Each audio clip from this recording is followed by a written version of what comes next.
Unfortunately, in the United States especially, we have been psychologically trained that if medical insurance doesn't pay for it, I'm not going to do it. You got to get over that. Like, you got to decide, how much is your health worth to you? Hopefully, you reach the decision that it's the most important thing in your life and you should invest in it that way. And that means spending $60 on a DEXA or spending a few $100s on a blood test instead of that fancy coffee that you drink every day.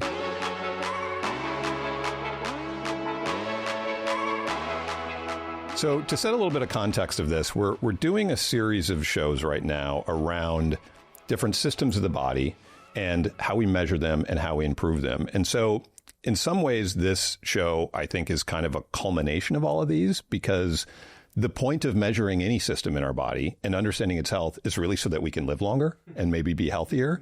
And so I feel like this is a little bit of a meta episode around that. And before we dive in, I just want to start with a little background. How did you, as I understand it, you've been looking at this field since grad school. How did you turn to biology of aging, particularly back when you did, when it wasn't quite as popular as it is now? Yeah, I feel super lucky that I sort of stumbled into it. I wish I could say, 20 plus years ago when I was in graduate school, that I was so smart and I saw where longevity was going. But the honest answer is I went to grad school thinking I was going to do X-ray crystallography or structural biology, because that's what my undergraduate training had been in. And I heard a talk, but after the first semester and before the second semester, by a professor at MIT, where I was in the biology graduate program, named Lenny Guarente. And he talked about how his lab, within the last 5 or 6 years, had really started to study the genetics of longevity, right? So what genes control aging? And I had never really thought about aging as a biological problem. I was, late 20s. I hadn't really thought about aging at all, right? Other than my grandparents. But there was like this light bulb moment where I just became fascinated with the idea that we could use genetics and molecular biology and biochemistry to understand why different people age at different rates, why different animals age at different rates. And so I joined Lenny's lab and did my PhD thesis work studying the genetics of aging, and in particular, a gene at that time called SIR2, SIR2, which is the founding member of the sirtuin family of proteins, right? So I would just happen to fall into it. And then I've stayed in the field, the rest of my career, because very quickly I recognized not only is this biology super complicated, really fascinating, but it's also really important, right? If you think about health, which is really what, biomedical research is largely focused on, human health in particular, if you're funded by NIH, age is the greatest risk factor for 9 of the top 10 killers in the United States and most other developed nations. And so if we can understand that biology that drives that risk, then we really have the opportunity to have an outsized impact on health for everyone, because everyone ages. And as we'll probably talk about later, I have always been a dog person, and, it's kind of fascinating that dogs age about 7 times faster than people do.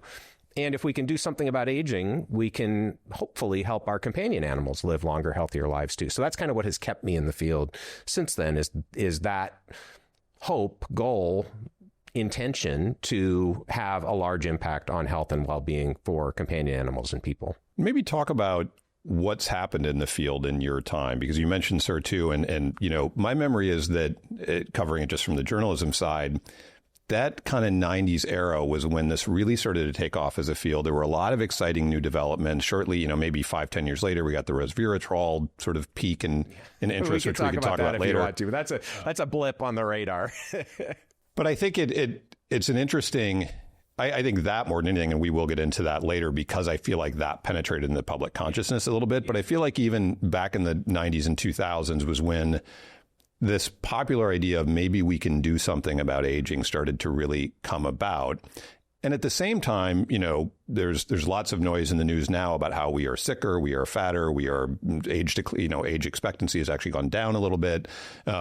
So how do you look at what's happened over the last 20, 25 years in this space? Have we just learned things, but not yet put them into practice? Are there things we're putting into practice? Are there wins that we can point to? Right. So let me start with the expansion of what I call six span, right? And then I'll talk about how the field has evolved, because you're right. I think there's no question, if you look at health in America in particular 50 years ago compared to today. People are living longer, but they're spending many, many more years with at least one chronic disease and often with multiple chronic diseases. So life expectancy's gone up a bit.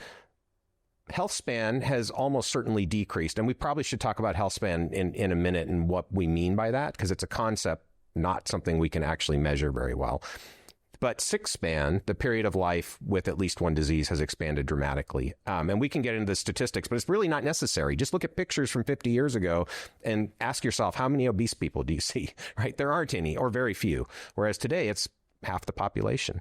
So that has happened precisely because we have not modulated the biology of aging in a positive way. We have, if anything, accelerated aging through poor lifestyle factors, primarily diet, sedentary lifestyle, sleep quality as well, stress. So if anything, we've accelerated aging, and our healthcare system is geared at targeting individual diseases in isolation. So we're very good at keeping sick people alive. We wait until people get sick in general. Today, that's what Peter Attia calls medicine 2.0.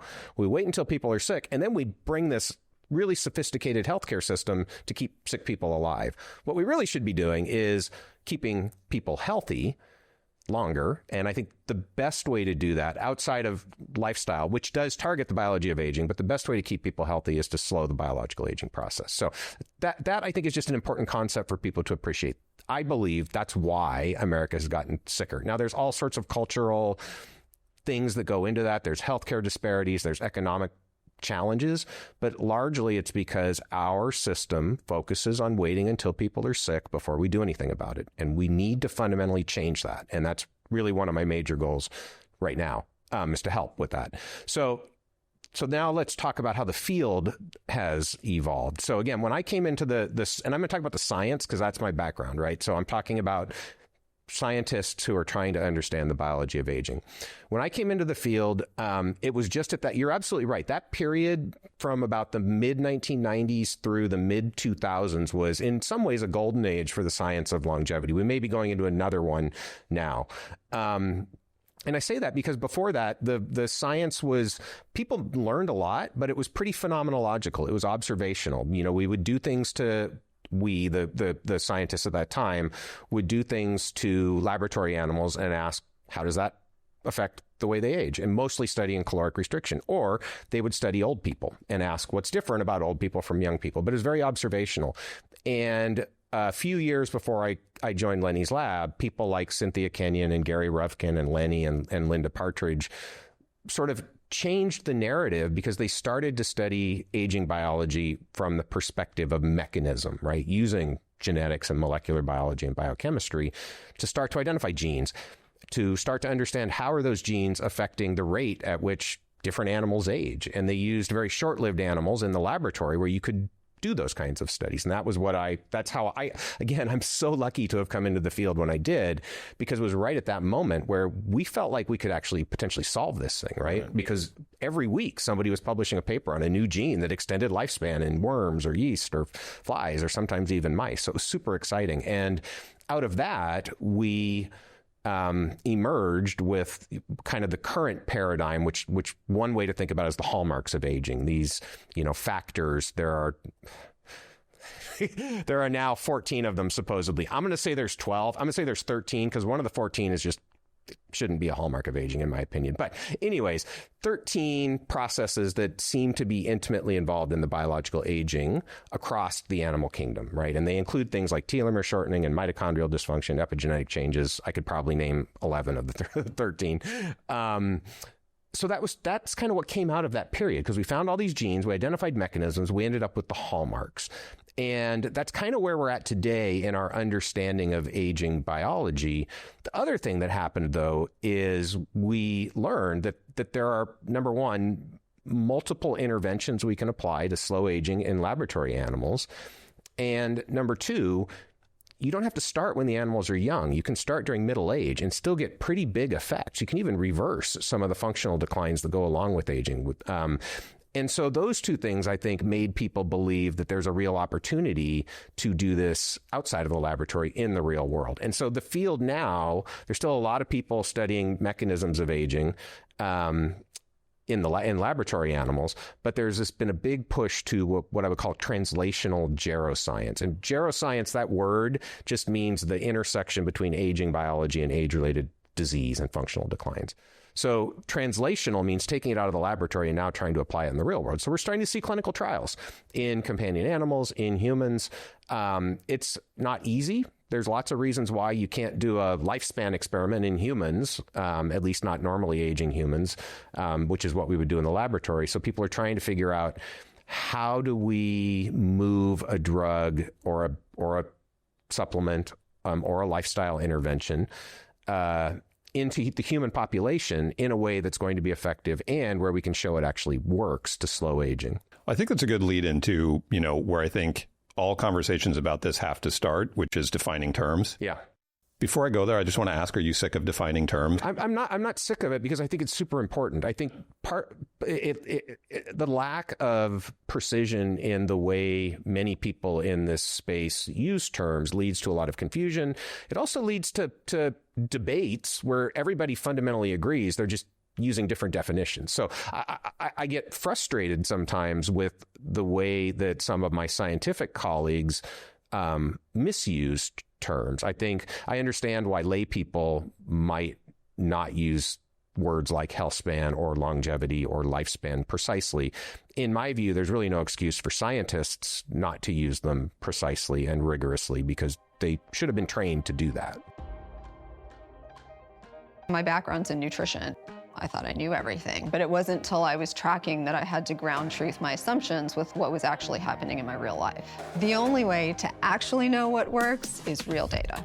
Using levels has been life-changing. For one, I've learned how food individually affects me, even though I know as a physician how stress impacts your glucose levels and your cortisol levels. It was very eye-opening to see right in front of me in real data that my glucose levels go through the roof under certain forms of stress. You can see how food, stress, sleep, and exercise impact you personally to make smarter choices that improve your health. With features like AI-powered food logging, real-time blood sugar tracking, comprehensive blood testing, and personalized dietitian support, Levels gives you everything you need to optimize your health. Whether your goal is losing weight, having more energy, or choosing the right diet for you, Levels gives you the full picture of your metabolic health. Stop guessing, start knowing, check out Levels, and click the first link in the description. Now, back to the episode. So this doesn't just become a sort of pedantic vocabulary exercise. You know, the terms I want to talk about are things like, so we have longevity, we have lifespan, which are basically how long you are alive. Yeah. Although I'm gonna push back a little bit on that, not because I disagree. I think you're right. Lifespan is really easy. I don't think there's any debate about that. It's the length from birth till death. Okay. Everybody agrees on that. Longevity, yeah, the sort of formal definition in the dictionary would be about how long you live. So if we say we're seeking to increase longevity, what we're actually saying is we're seeking to increase lifespan. But the reality is that term has come to mean a much broader set of concepts, right? Including wellness, right? So the field has sort of expanded now where when people talk about longevity, they're talking about lifespan, they're talking about health span, they're talking about general health factors, they're talking about high performance athletics. Like, I mean, it means a lot. And so I think we're just going to have to accept that. Like, the word has been co-opted by both well-meaning people and bad actors, and that's the world we live in. And so I'm not going to fight the battle over longevity and how we use it, because I think it's just become too broad. But lifespan's easy, and health span, I think, might be where you're going next. Well, yeah, that's the kind of distinction I want to make, and I think this is actually useful for lay people, right, who are going to encounter the word longevity in a whole bunch of different contexts, which one of the ways I think about this, and you can, comment on this, is, are we talking about living longer, right? So I maybe would expect myself to live to 75, 85, and science is going to do a bunch of stuff, and now I can probably expect to live to 105. That would be a sort of, extension of lifespan. Or am I talking about living better? So whether I live to 65 or 85 or 95, what Atiya talks about, sort of the better health in that marginal decade. I'm just going to be more functional. I'm going to be able to do more stuff. I'm going to be, however we define health, and I want you to do that, whether that's free of chronic disease, free of chronic pain, functional, et cetera. So if people can just look at the term longevity or whatever comes up in the space and go, wait, are we talking about living longer or are we talking about living better? And so maybe that's a way into talking about both health span and also then when we talk about being healthier, what do we mean by health in this case? Yeah, all really important questions and concepts. So I think people are just going to have to get used to the fact that longevity is going to be used to encompass all of those things. And it's going to depend on who's talking, right? So what I can say is we want both for sure. I mean, I think everybody would agree we want to increase health span for sure, meaning we want to keep people healthy as long as possible. And if we can do that and increase lifespan, great, right? The one thing nobody wants is to increase lifespan without improving health, because then people are just sick longer, which, by the way, is exactly what we've done in the last 50 years in the United States. So I think that's one important thing to understand. And then when we talk about how we would do that, that's where I think we can really start to make these differentiations. So if we talk about targeting aging biology, right, using drugs or supplements or lifestyle or genetic interventions that in laboratory animals slow the biological aging process, we increase both lifespan and health span. Now, you can if you get a room of 100 scientists together, you'll always find one or two that will argue about it. So there will be people who will say, well, it doesn't always work. I've never seen a case where we slow aging and health span and lifespan aren't both increased. What's interesting is generally we get a bigger effect on health span, meaning not only are the animals living longer, but we push the functional declines and diseases back further. You still have a period of sick span. And so that's one important thing for people to appreciate. Given where we're at now, even the best case scenario, we're not talking about you live in perfect health until 110 and then you go to sleep and don't wake up the next day. So we're still going to need the medicine 2.0 framework. But the goal is to do that, right? The goal is to push those diseases back as far as we can. Now, I think that with the tools we know about today that for sure work, so good nutrition, exercise, good sleep quality, human connection, reducing stress, it appears that those do increase both lifespan and health span, but health span predominantly, meaning they tend to stave off the functional declines and diseases more than they increase lifespan in humans. But I would also say that's, I don't think we've ever done the rigorous clinical trials to 100% clarify that. Now, let's just for a minute talk about health span, because I think this is important. So when I talk about health span, I mean it as a concept. And I think everybody can understand the idea that health in general declines with age. The problem with the word health span is that if you think about it like lifespan, it implies a start and a stop, right? Which actually is not true. I think it's clear that you don't go from being in perfect health one day to having zero health the next day. Most people, right? Unless you're, 18 years old, prime of your life, and you get run over by a bus.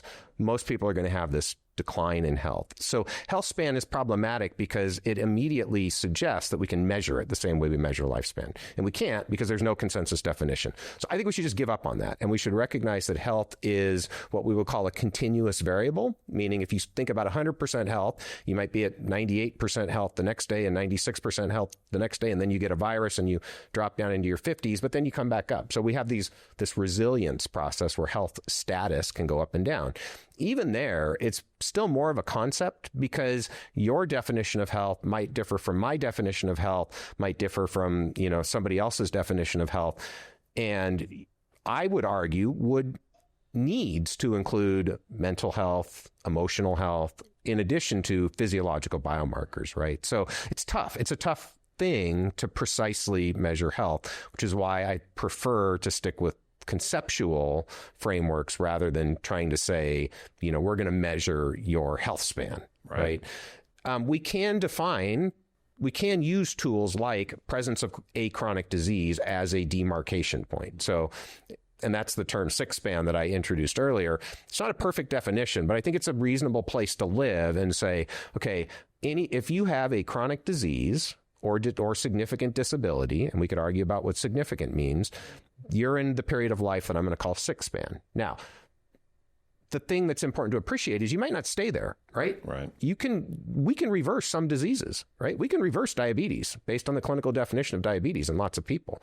So even that's not necessarily going to be a start and a stop. But I think it's a useful way to think about how people are living, what these interventions are doing. If you're compressing sick span, fantastic. That's exactly what we want to do. And when we think about population metrics, to evaluate what has happened in our society to health and why.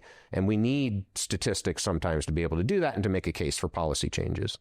Yeah, I like the idea of this as a continuous variable, and it helps me to think about it as a chart, right? That you've got 100% health, which we're probably never at 100% health, but we're up there, and it's all about that curve. There's going to be an end to that graph, and is the curve gradual and stays relatively high, or does it sharply decline? Absolutely. And at what point does it start to sort of, go down? Right.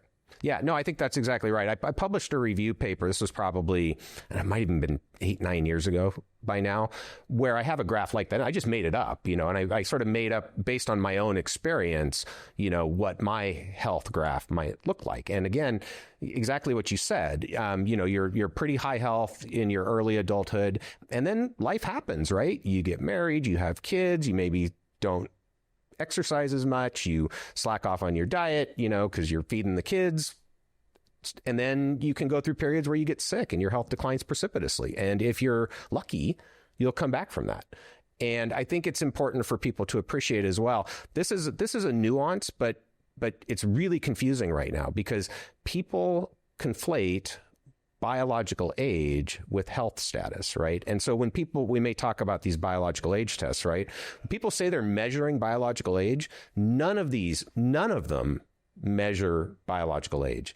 They all measure features that are correlated with either risk of dying, mortality, or health status. And of course, risk of dying and mortality are correlated with chronological age, right? As we get chronologically older, our risk of dying goes up and our risk of getting sick increases. And so those things are correlated to chronological age and probably better correlated to biological age, but we don't have a way to measure biological age. And so there's a lot of confusion when what people should really be saying is these tests are estimates of your current health status and future risk of dying or future risk of disease. And they're associated with biological age, but they're not actually measuring biological age. Yeah, and it's maybe a good transition to get into measurement because that's the piece I want to talk about. And I want to walk through each of the kind of ways that we might measure, let's call it sort of health status in the service of health span, right? If that's what we could sort of agree we're going for here is not living longer necessarily, except maybe as a byproduct of being healthier, increasing that health span should, as we hope and as we see, increase lifespan. And so I want to talk through each one of these, but I want to ask you to do something which might be annoying, but I heard you make a TIA rank thing. So I'm going to make you rank things. Rank these in the sense of which are kind of have the most utility or are the most revealing for the average person who just wants to get a sense of this for themselves. So, and you can add categories, but I have functional tests. So things like VO2 max, grip strength, that kind of stuff.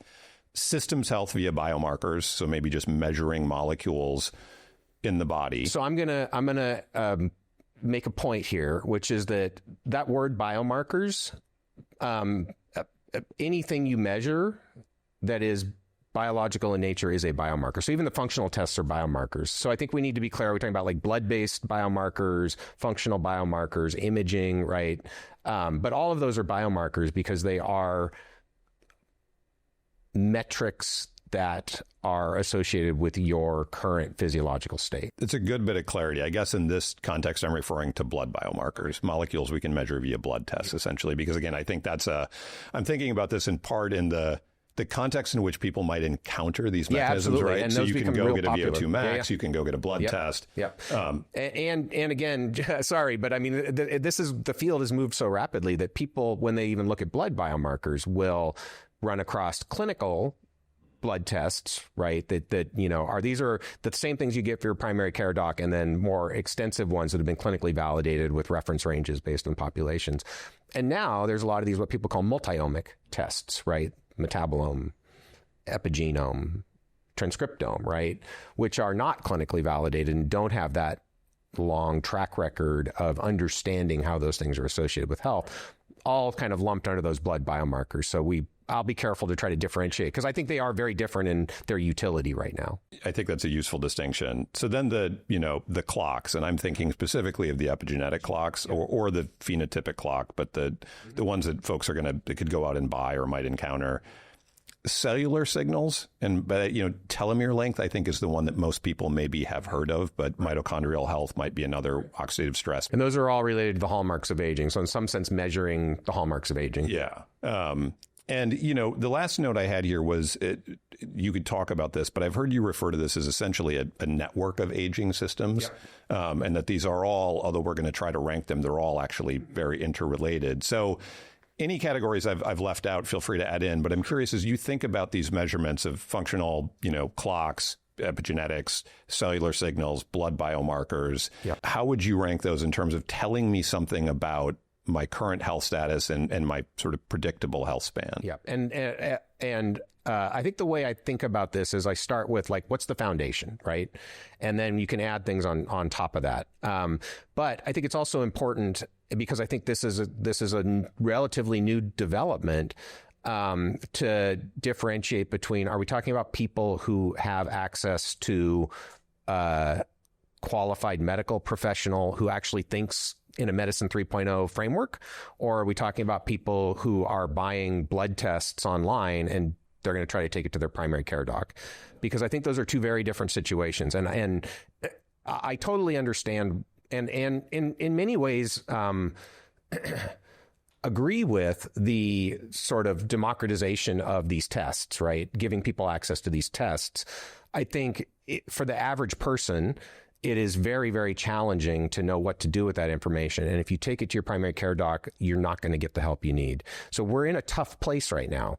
And some of these companies, I feel like, are marketing to the worried well, who then when they get the data can't do much with it. So I'm just going to put that out there, and then we can just assume, let's say everybody actually can interpret the results they get back, right? Whether that's through their own concierge doc or really, really good primary care doc, or they're knowledgeable enough that they can interpret it on their own, or they're comfortable with ChatGPT doing it for them, which is the reality of what a lot of people do.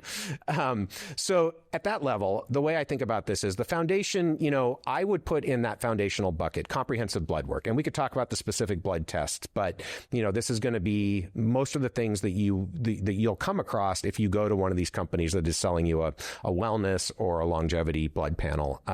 They're all going to be more or less the same, and they're going to include, advanced lipids, kidney panel, liver panel, fasting insulin, fasting glucose, A1C, vitamin levels, sometimes toxic metals, sometimes inflammatory markers and hormones. So that I kind of put at the foundation. That I think is really where everyone should start. And then I also would put some imaging on there. So body composition. DEXA, I think, is a super useful tool. And we could talk about why, but DEXA is great because it will tell you, not just how much lean mass and fat mass you have, but where it's at. And also bone density, which, a lot of older adults have low bone density. So I think that's a super useful imaging tool there. So that's kind of the foundation. And then for functional assessments, I think there's a variety of ways you can approach this, right? The sort of easy button is just, how much weight can you move? So you can use, standard things like grip strength or, sit stand test. Those aren't particularly useful for most healthy people. But grip strength, I guess I'll take that back. You could still get value from grip strength, but usually those are used in the geriatric literature. And so the data we've got is mostly from older people who are typically not in very good health. So I like things like a true sort of exercise assessment where you're really looking at functional strength across different parts of the body, flexibility, and cardiorespiratory fitness. And again, you can do that through a VO2 max test. That's probably the gold standard, but there are other ways to assess, respiratory fitness as well. So something that gives you sort of an overall picture of your fitness level. And when you combine all of those, you start to get unique insights, right? Because let me give you an example. So one of the things that is not uncommon in middle-aged women are women who are very lean. So you look at them, you're like, they are super healthy, right? And they eat a good diet and they exercise, cardio exercise a lot. But you look at their metabolic markers and they're pre-diabetic or diabetic. And you're like, what is going on?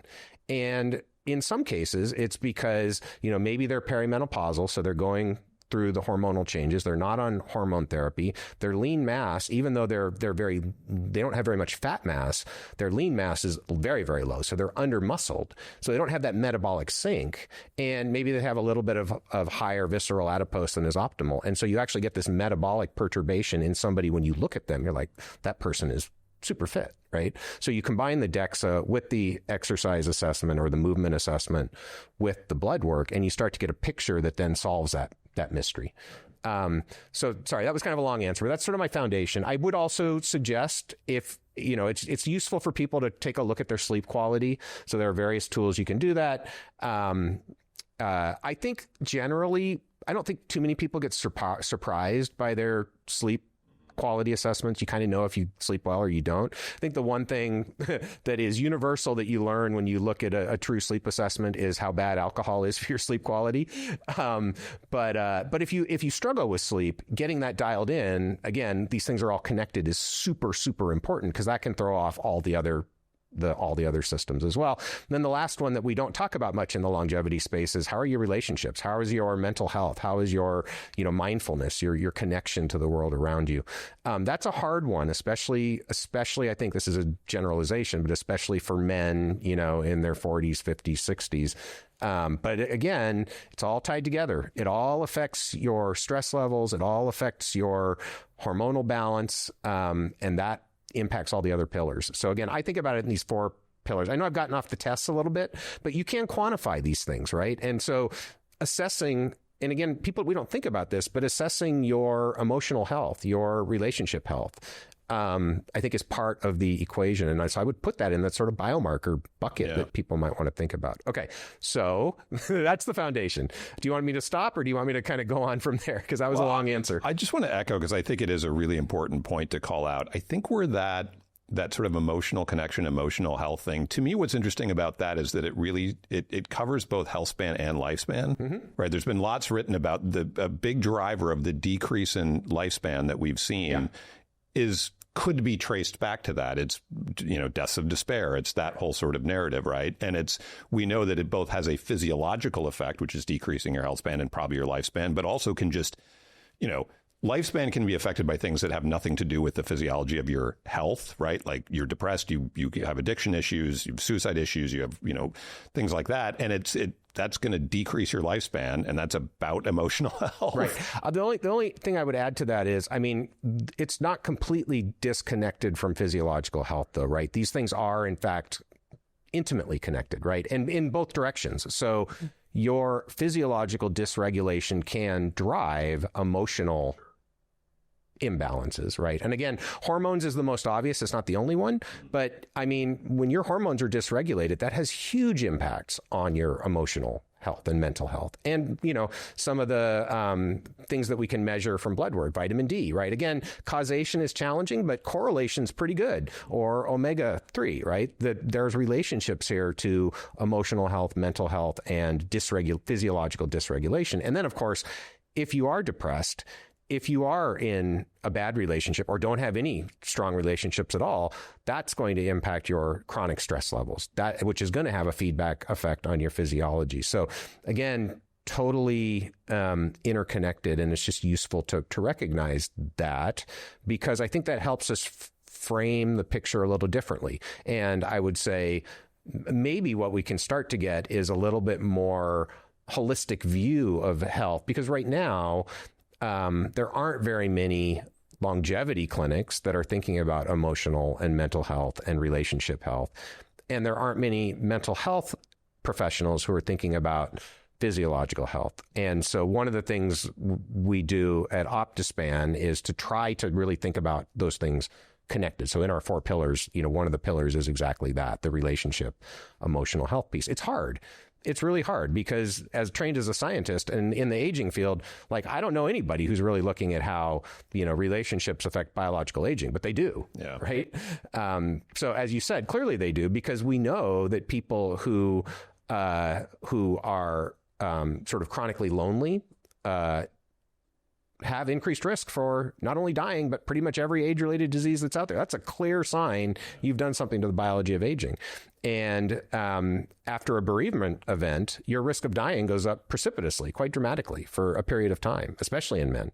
So there are these important connections there that hopefully we can start to get more people thinking about and talking about. So getting back to the sort of, measurement side of thing, how do you think about our ability to measure cellular health and what cellular health, whether that telomere length or however we might define it, tells us about health span and sort of the biology of aging? Yeah. So there's a couple of ways that I think about this. One is how good are the tests themselves, and I'll give my thoughts there. But then also, how much do these things add? So we talked about the foundation. So now I'm thinking anything we're going to put on top of that should add value in terms of both giving us more information that we don't already have about a person's health and optimally something actionable to do about it, right? So information in the absence of being able to do anything about it, sometimes useful, but really you'd want to have an actionable next step. So the kind of cellular tests that I'm thinking of that you sort of mentioned before, like measuring telomere length or measuring some aspect of mitochondrial function, I don't think there's a ton of value to those right now.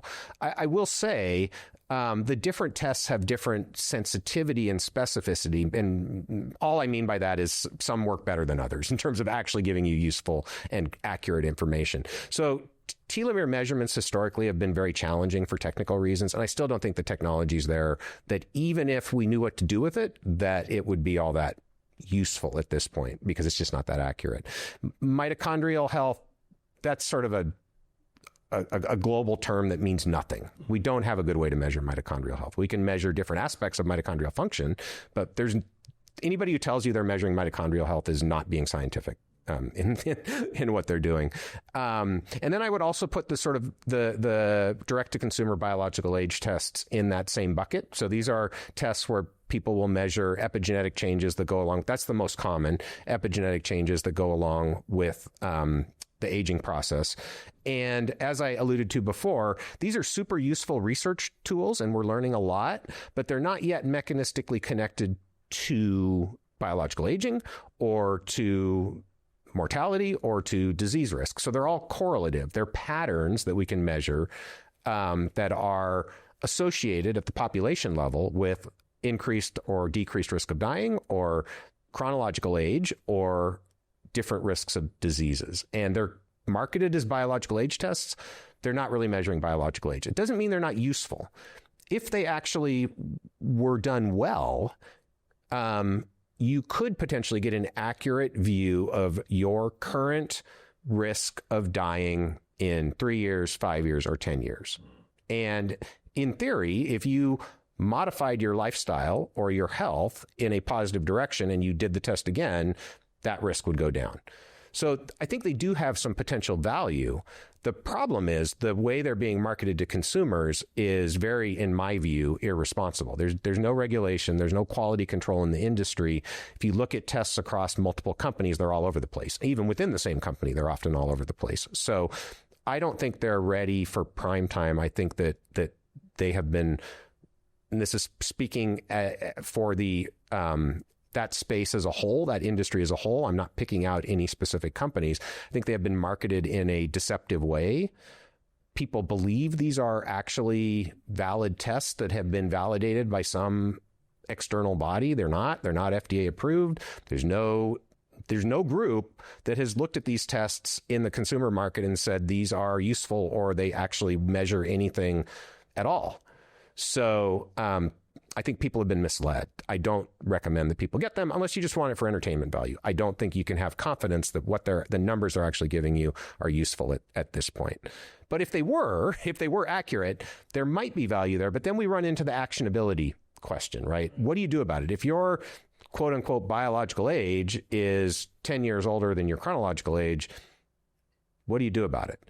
And I don't think it changes the answer from the other tests that we already talked about, right? I don't think it adds any additional information in terms of what you should do. In fact, I think those other tests are much more powerful because they can focus you on nutrition or exercise or the type of exercise or the amount of exercise you're doing or your sleep quality or your relationships, right? One number doesn't tell you where your biggest bang for the buck is going to be at improving your health, even if it was 100% accurate, which it's not right now. And then I would also put in that same sort of questionable bucket most of the consumer-facing microbiome tests. Same problem, right? There's really no quality control. They're marketed in a way that is often not scientific. And this is where I really see the problem, both the biological age industry and the microbiome industry some companies have adopted the business model where they're going to pair their test with a supplement, right? Say, take our test and then regardless of what your result is, buy our supplement. Or in the microbiome case, they kind of use pseudoscience to tell you should take certain supplements based on your good and bad bacteria. So, and again, people, I know people are going to have different opinions on this. All I can say is, like, I know the science of aging really well, so I'm coming from a position of background knowledge there. Again, people don't have to agree with me, but I actually know what I'm talking about in that space. And I know most of the best microbiome researchers in the world, and I have yet to have one tell me that they think these direct-to-consumer microbiome tests are useful or a good idea.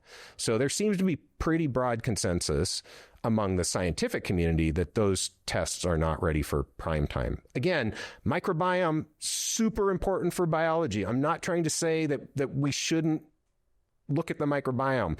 We should. We need better tools in order to be able to really extract the information that we need, either from the biological age assessments or from the microbiome assessments. And I'll just add one last thing.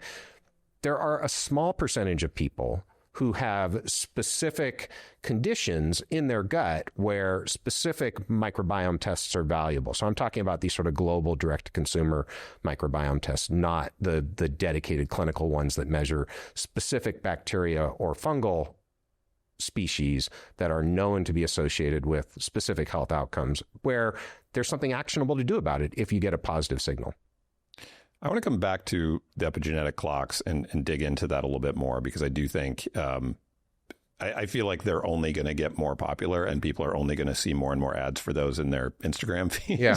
But I want to come back to the cellular health thing for just a minute, because you mentioned that, some of these things, like whether it's, mitochondrial health, which is too broad of a term, or even telomere length, that we don't have good ways to really measure these now. If we had the perfect test, would it tell you something as a scientist? If I showed you that information perfectly measured, would you be able to make some conclusions about the health or the predictive health span of that person?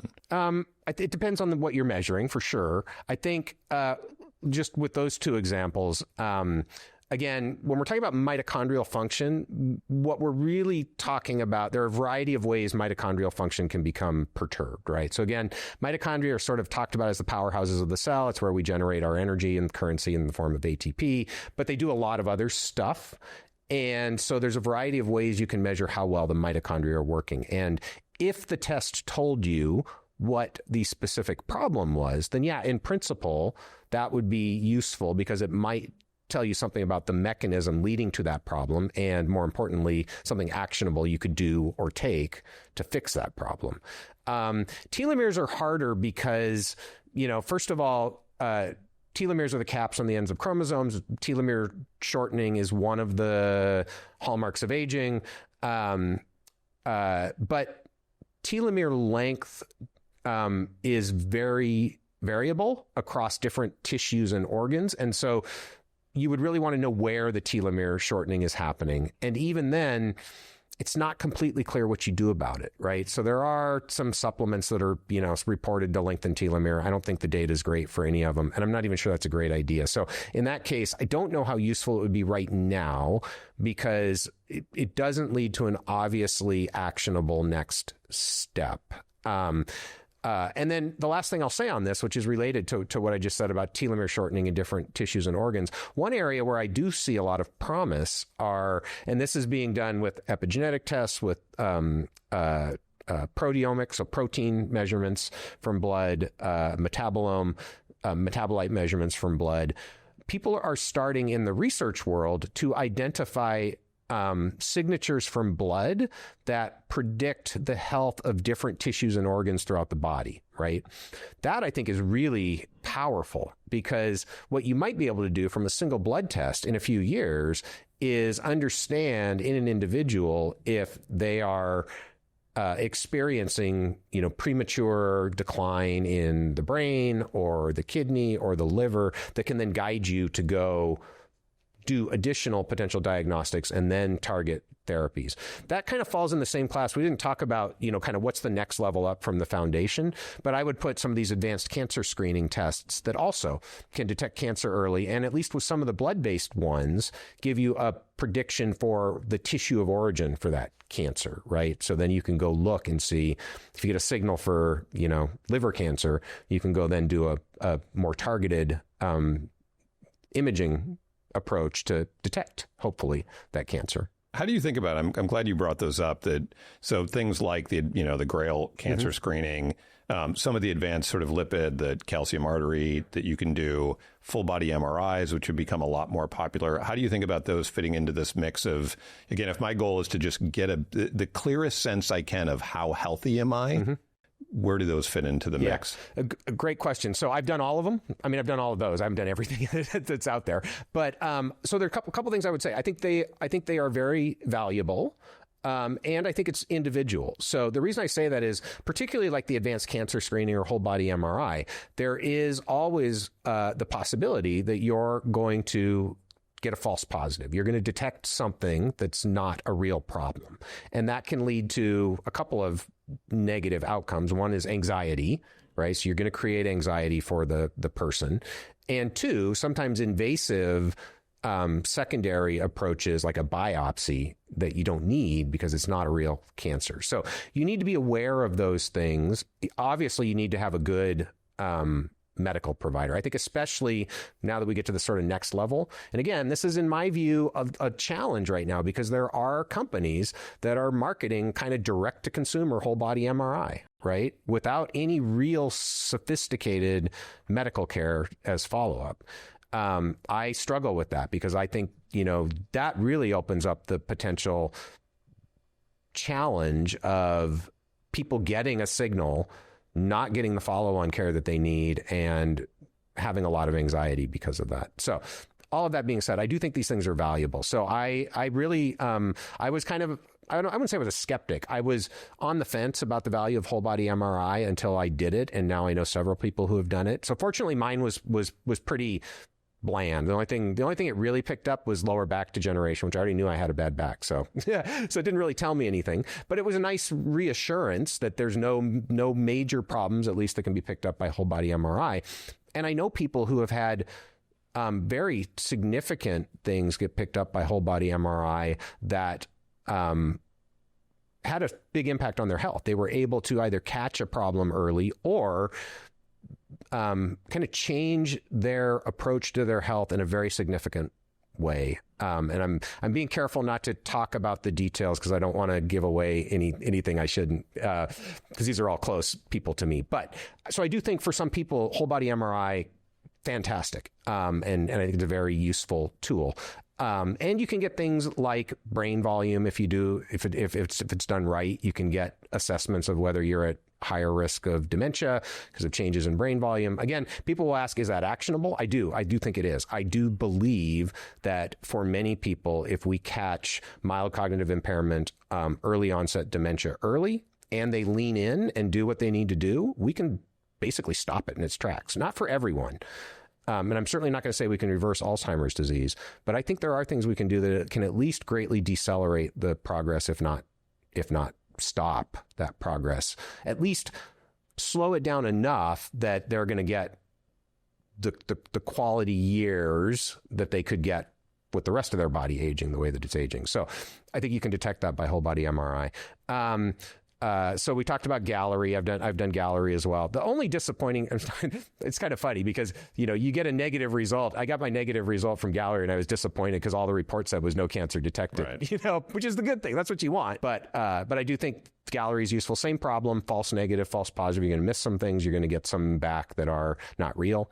People just need to understand it may have changed, but it used to be the case, at least with Gallery, if you get a positive signal, it's only like a 50% chance it's going to be demonstrated to be a real cancer. That may be because it senses things that aren't there. It could also be that our immune system is constantly clearing cancers. So it might actually be a real cancer that then your immune system took care of, right? So people just need to understand that going in.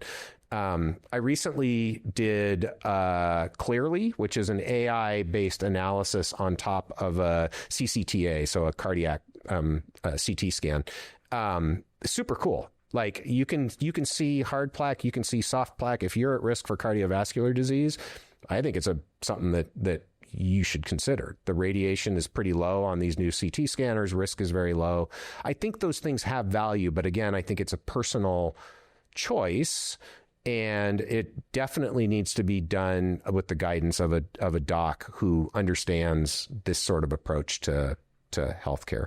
And I'm sure we could keep going down the list of different diagnostics, but I put those in the next level up. And of course, the thing to recognize, these things all cost money, right? So not everybody, I think most people could afford the sort of foundation level, maybe not, getting somebody to do a very sophisticated physical assessment on you is hard, but the foundation level blood work and a DEXA scan every year, I think most people could afford that if they chose to prioritize that. But once you get above that, I recognize there's huge healthcare disparities and people who, most of these things won't be covered by insurance, right? But I want to come back to this because I do think, unfortunately, in the United States especially, we have been psychologically trained that if medical insurance doesn't pay for it, I'm not going to do it. You got to get over that. Like, you got to decide how much is your health worth to you, right? And hopefully you reach the decision that it's the most important thing in your life and you should invest in it that way, right? And that means spending $60 on a DEXA or spending a few $100s on a blood test instead of that, fancy coffee that you drink every day, right? So I do think it's important for people to make that switch because maybe someday health insurance will pay for this kind of care, but I don't think it's going to happen soon. So you got to take control of your own health.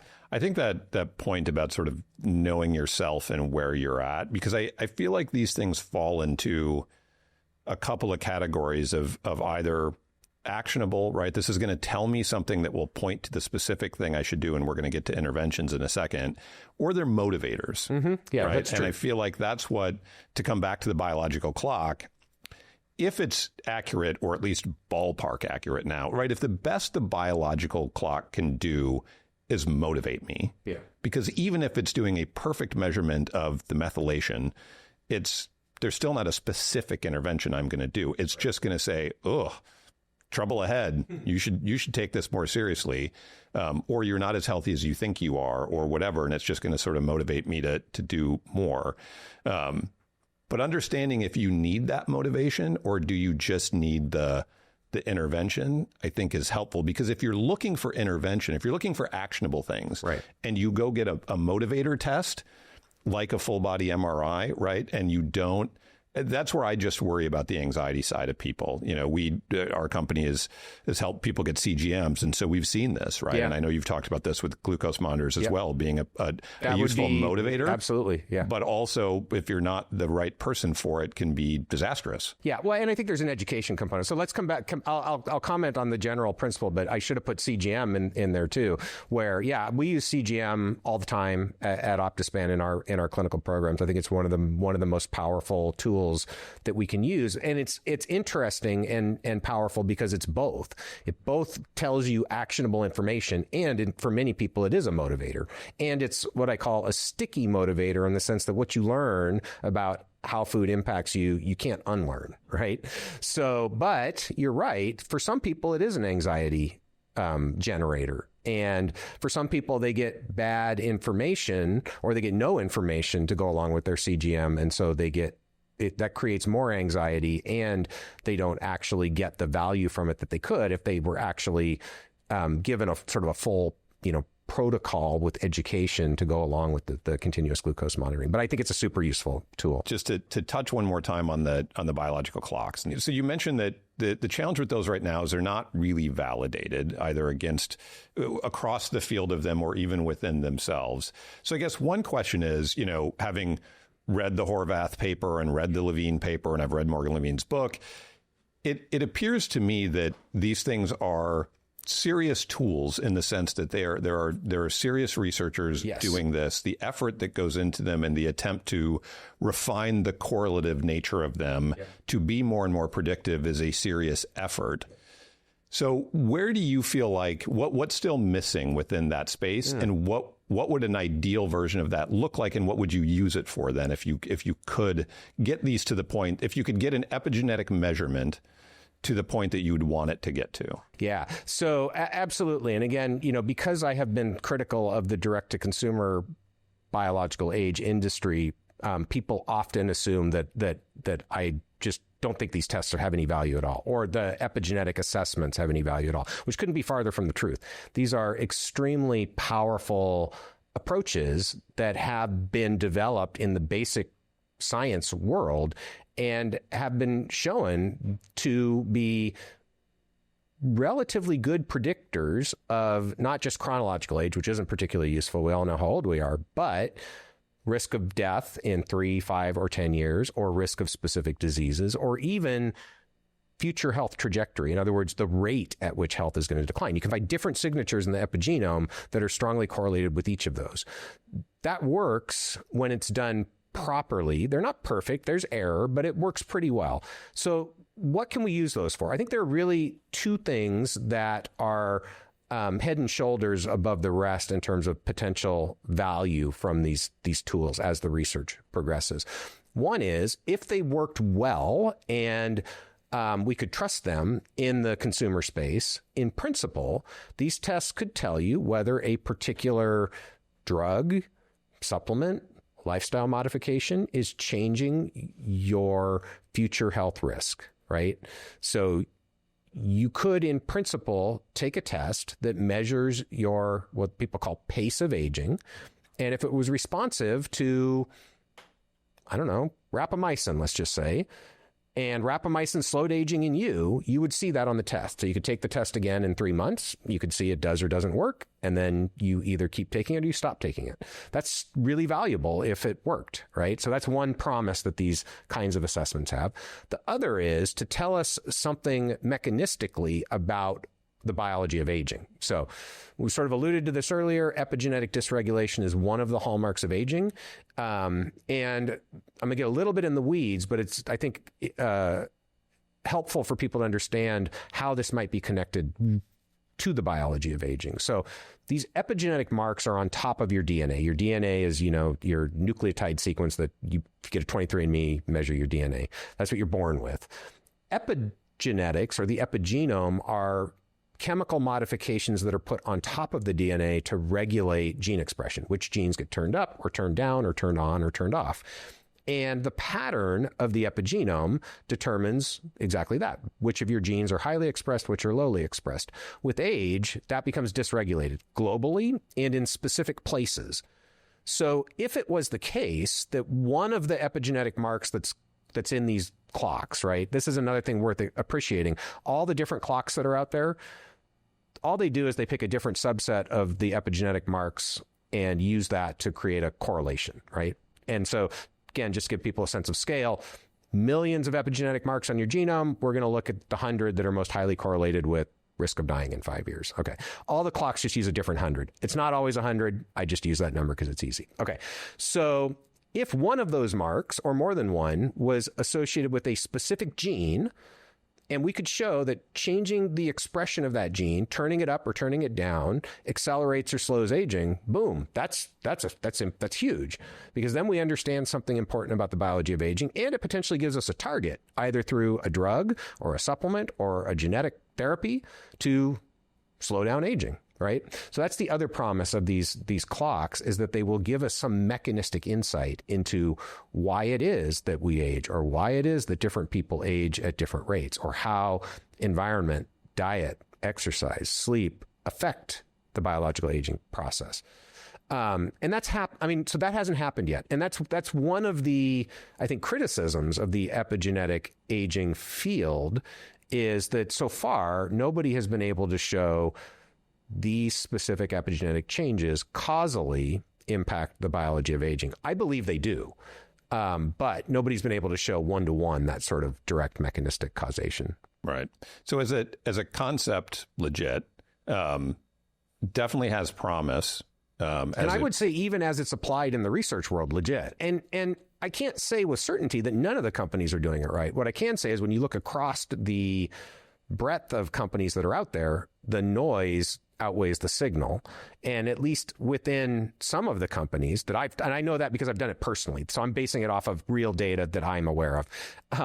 You have to be careful not to necessarily trust people who put their data out on the internet just because they put their data out on the internet. So I can say for myself, I know this to be true, that the noise outweighs the signal across companies. And even within companies, if you take the same sample on the same day and you do it more than once, you can get a 20-year difference. So that tells me that they are not ready for prime time in the consumer space. And I think in part that's because there's no regulation, right? Everybody's just doing it differently. There's no quality control on the way the samples are processed or stored or shipped. So who knows why that noise is there? There's just a lot of noise. Could it be done well? Yeah, it could be. But the incentives in the direct-to-consumer space actually prevent that from happening, I believe. Because the incentive is about, moving product. It's not about doing it right. So I think it's probably a good time to leave measurement and get to interventions, get to what we can do about this. I mean, I think the point I take on the measurements, I think that idea of sort of foundational and then things you can add on top of it is a really useful framework, and that everybody should think about a decent sort of blood biomarker assessment, some functional tests if you can, some body scan kinds of tests if you can. And again, it's great. The price of a lot of those things have come down. Yeah. Now I have this information back. I am motivated, absent any kind of specific, thing that I've learned that I now need to address. Let's talk about the different ways that what we know about what kinds of interventions can slow aging, extend health span. And I think probably the place to start is lifestyle, because I've heard you talk about in terms of what ranks highest in terms of effect size and how predictive it actually is, or how much we know about it. Lifestyle still beats any of the supplements, any of the sort of compounds that are out there. Right. I think that's fair. Again, I sort of think of these in, buckets of things that move the needle, big levers, right? And that's where the lifestyle falls. Those things work, and we know they work. Like, again, I don't think anybody can really argue that if you take a, sedentary, obese person who drinks every night and has terrible sleep quality and, has no friends, and you get them to eat a good quality diet, exercise regularly, stop drinking as much alcohol, go to sleep at a regular time, and go be involved in your community, they're going to be healthier. They're almost certainly going to live longer, and their quality of life is going to be dramatically improved, right? These things work. So, but the flip side of that is you can also make the argument, we all kind of know what we should be doing. So do we even really need the tests, right? And I would say where the tests come in is they can give you guidance in a couple of ways around lifestyle. They can tell you which of the lifestyle pillars or pillars of health is the weakest link for you. And, my view is none of us are going to be optimal. There's a few high achievers out there who come close, but I'm not one of them. I'm never going to be optimal. So where can I get the biggest bang for the buck? Right. And so I think they can help guide you in that way. And then there are specific cases where your current physiology is actually what you do for your lifestyle changes needs to match that current physiology in order for you to get any benefit. And again, I mentioned earlier, the example of a woman who does, a lot of cardiovascular exercise, under-muscled, right, eats a pretty clean diet, what she really needs to do is gain some muscle, right? And it does, you can keep eating the cleanest diet in the world, and, burn 1,000 calories a day doing HIIT or whatever. You're going to still have this metabolic perturbation and potentially, low bone density that's going to lead to problems down the road if you don't get that muscle mass piece fixed, right? So I think it can help guide you there, and might even tell you to stop doing something that you thought was really healthy, like all that cardiovascular exercise. So again, that's I don't want to suggest that most people need to back off on cardio, but there are going to be people where you're going to find that, right? And you really need to focus on resistance training. And you might find out that you're hormonally dysregulated, right? If you're hormonally dysregulated and you're impaired in building muscle, you can do all the resistance training you want. You're not going to get the muscle improvements that you're going for. So I think these things tie together and can help guide. So in broad strokes, there's general agreement about what a healthy lifestyle looks like, but at the individual level, there are real differences within those broad strokes. Yeah, I think that's a really useful example, because I think it is easy to go to those sort of basic pillars and go, well, just do those things. Yeah. And you're right that a lot of people, and I think particularly people in middle age, hit that thing of going, I think I'm doing it. Aren't I doing it? Am I doing the thing that I'm told to do? And like, why am I still? And part of it's like, well, you're just getting older. That's a problem with our approach to healthcare, right? Which is that a lot of, traditionally trained doctors and a lot of our reference ranges even are sort of age normalized, sometimes formally, sometimes informally, where a doc will look at blood values that are, outside the reference range. But if the person's in their 70s, they're like, oh, it's, not a big deal. It's okay for your age, right? So yeah, I think that definitely is something that a lot of people run into. But I would also say I'm often surprised at some of the things that I now take for granted about what I know a healthy lifestyle looks like, that I think still a lot of people may not know, or they've heard it, but they haven't internalized it. So I think there's a group of people, probably a lot of people who listen to this podcast, who really do know, right? They get it. They're really, working on getting their lifestyle factors dialed in. But then there's this whole swath of people who are informed, but may not really understand what does a clean diet look like, right? What about red meat? Is red meat always bad? Should I ever? I mean, there's all this confusing noise out there, and people are often given either misinformation or being told things by influencers who speak with certainty when there really is no certainty. Yeah. And so I think there is a lot of confusion in the space around lifestyle even. Yeah. And I mean, in some ways, the people who are kind of at the lowest end of the curve in terms of knowledge or maybe doing anything are the easiest, right? Because the example you gave, if you could just get that person to eat a healthier diet, to just start to nail the basic. Yeah. Unfortunately, that's not easy, but yeah, I know what you're saying. I sometimes, because you're right, the folks who watch this podcast or maybe interact with our company are probably higher up the chain of doing interventions, of working on themselves, of thinking about the stuff, of having some knowledge, are actually harder. And the conversation I find myself having a lot there is, let's stop talking about optimizations. Yeah. Like, it's easy to get obsessed with the optimization side of the thing before you have nailed the basics. Yeah. And I think, to your point, nailing the specific basics that are right for you. So, okay, you exercise, but are you doing the exercise that's best for you? Before we get into, should you take X supplement, or should you be doing sauna every day, or should you be doing time-restricted eating, or these other kinds of things? I agree completely. And the only thing I would add to that is that I think within that audience, one of the real challenges is, because they're so curious and hungry for information, they listen to a lot of podcasts. And there's a lot of podcasts out there that have bad information. And so people hear all sorts of stuff, and it becomes very difficult to know what's real, what's not, what's maybe, right? There's a lot of maybe in this space.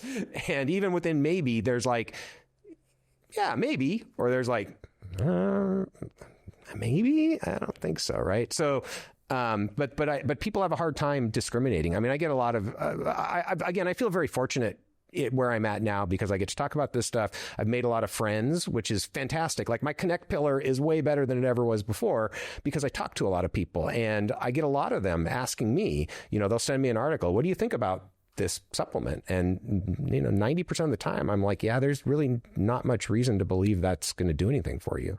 There's a lot of people out there taking a lot of supplements where there's not much reason to believe that that's going to do anything for you. Yeah. And I want to come to supplements because I think that is one of the pillars of interventions, right? There's just a lot of people who speak with certainty when there is none, or, it's probably not. You should, again, red meat's a good example. Like this idea that you can never have a steak if you like steak, that's just wrong, right? And it matters what else you're eating. Protein's a good example, but maybe we spend 5 minutes on protein. When it comes to diet, I wanted to throw a couple of things specifically at you, and protein is one of them. Great. So, again, first of all, I don't know with 100% certainty what the right answer is in terms of how much protein I should be eating, you should be eating, anybody else should be eating. We don't know, but I think we can have a pretty good idea. And here's the framework for how I think about protein. I tend to eat a diet that is moderately high to high in protein. And what I mean by that is, 0.6 to 1 gram of protein per pound of body weight a day. I don't track it, but that's kind of where I land. So why do I do that? I do that because I don't get hungry like I used to. I feel good. I got lots of energy. And I am actually seeing body composition changes in the direction that I want them to go for the first time in my life, right? So it works for me. Now, people will say, well, what about the risk of cancer, right? And again, high protein now is sort of a darling in the longevity or wellness space, but it used to be low protein. Everybody's like, you should eat a low protein diet because you're going to bring your cancer down, you're going to slow aging. If you look in laboratory animals, low protein diet slows aging. That's true. And if you look in the human data, high protein diet in some studies is associated with the higher risk of mortality, right? Why is that? Those studies are all in people who are eating overall a low quality diet, and the majority of them are obese. If you combine high protein with a crappy diet and being overfed, you're going to increase your risk of cancer. That's real. It's probably not a huge effect, but it's real. What's the mechanism there? It's promoting the growth pathways like mTOR, growth hormone. Probably IGF-1 is the one most people would point to, insulin-like growth factor 1. But in the context of, and it is true, higher protein will turn up, again, I'm being a little imprecise, but I'm just going to say it will turn up those growth promoting signals, right? It's an activator of those growth pathways, which is pro-cancer. But we have all these anti-cancer mechanisms. And if you're eating a relatively clean diet, what do I mean by relatively clean? I mean, you start with plants, right? You're plant forward, I guess is the way I would say it. You are paying attention to processed foods, particularly processed foods that have a lot of added sugar, and cutting them down or out.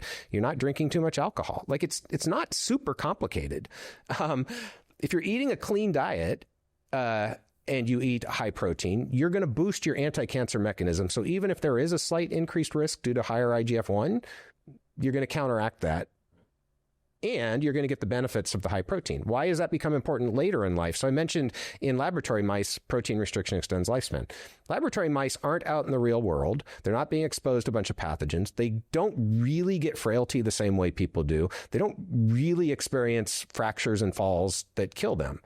But we know in older people, that's a big problem, right? Frailty, fractures, low bone density, low lean mass is a major limiting factor, certainly for health span and probably for lifespan. If you eat a low protein diet, you are going to be at higher risk of those things. I'm not saying you're going to get frail or fall down and break your hip, but you're going to be at higher risk for those things. So my view is that's why I land where I land on protein.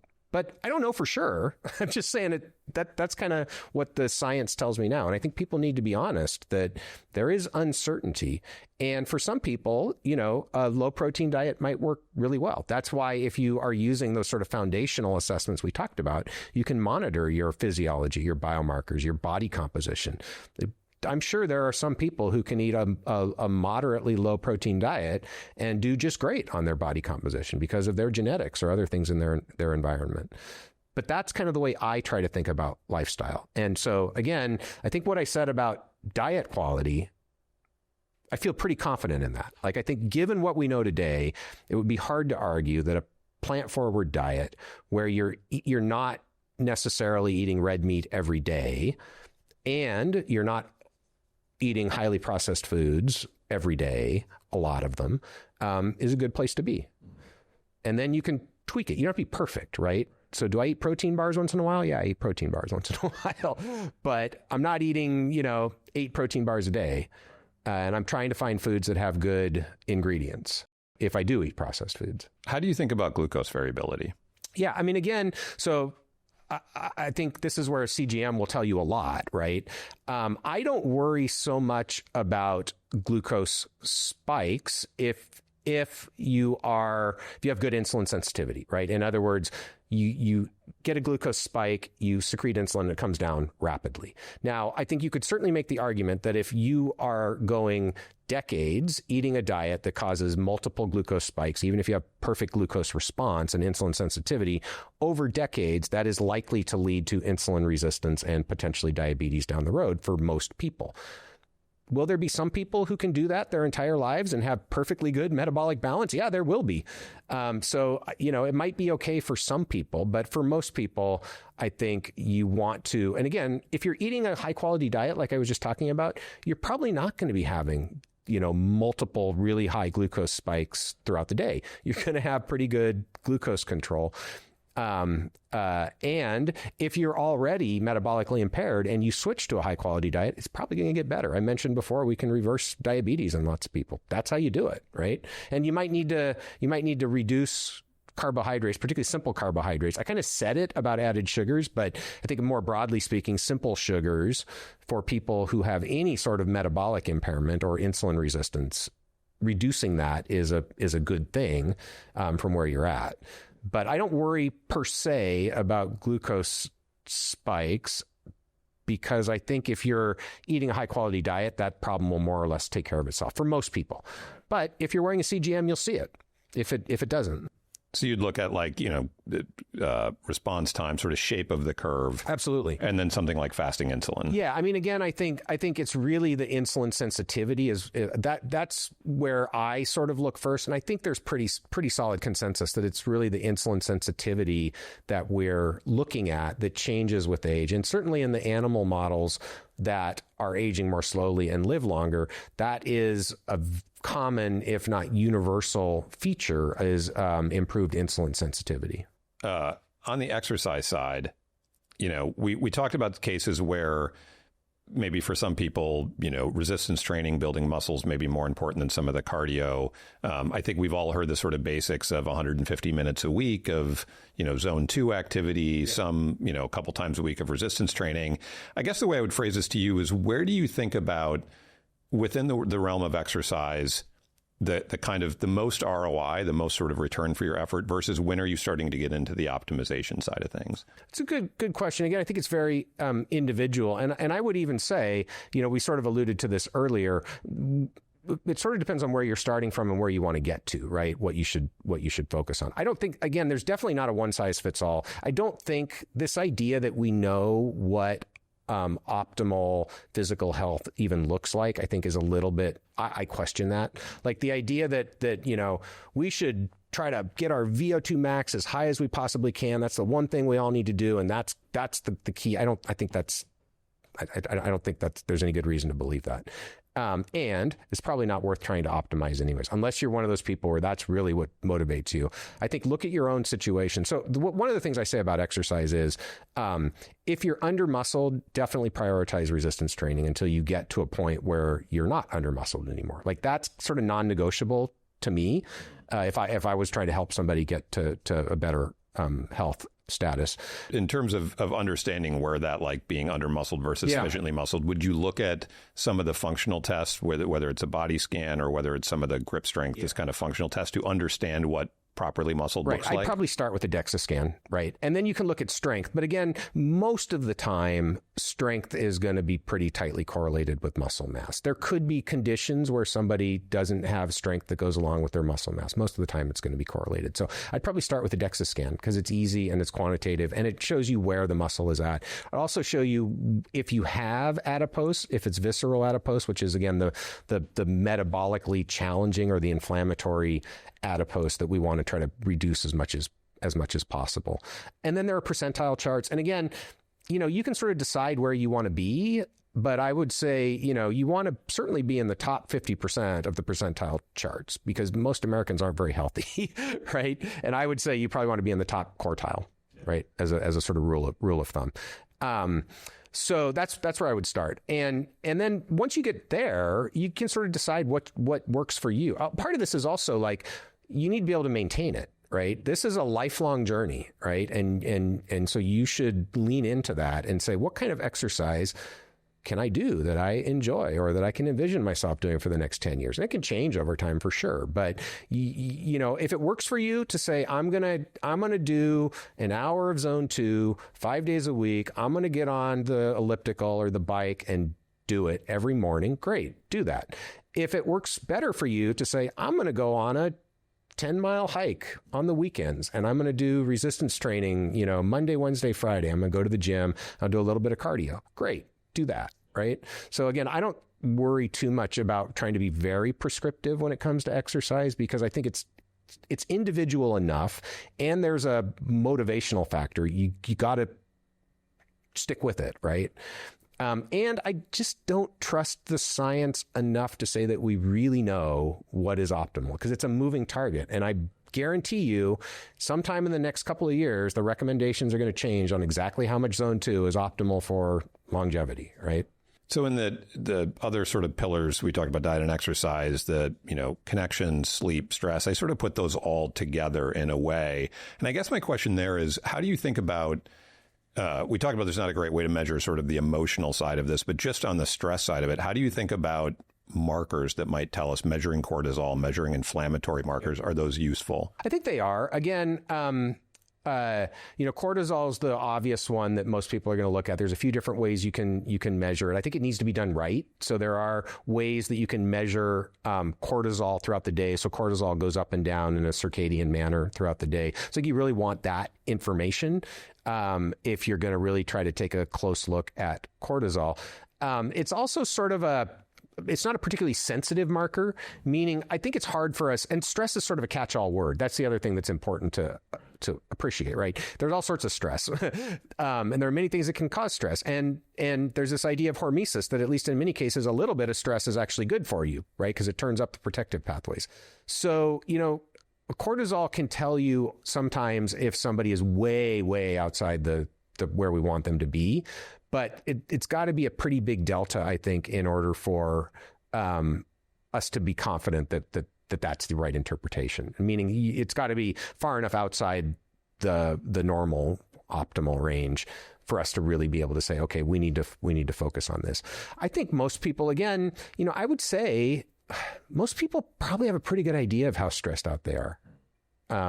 So I think some self-reflection and self-evaluation, and that goes for the connect pillar too, the emotional state, the relationship piece. I think some self-evaluation is useful. There are clinically validated survey instruments that can look at things like depression and mental health.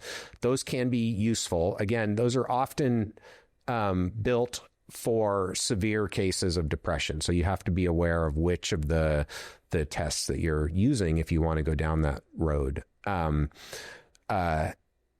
then inflammatory markers, again, like stress and inflammation is sort of a catch-all phrase, right? And all inflammation really means is activation of the immune system. So that's good in a lot of situations, right? The inflammation we're concerned about is chronic inflammation that isn't necessarily being driven by a virus or a bacterial pathogen. It's just, in many cases, being driven by self. So it's a form of autoimmunity. And that goes up with age. And so I think monitoring inflammatory markers as part of that comprehensive blood work is really important. And often what you're looking at is a change over time. So that is valuable information. And you can monitor whether your lifestyle changes are positively impacting cortisol levels, inflammatory markers, sleep quality.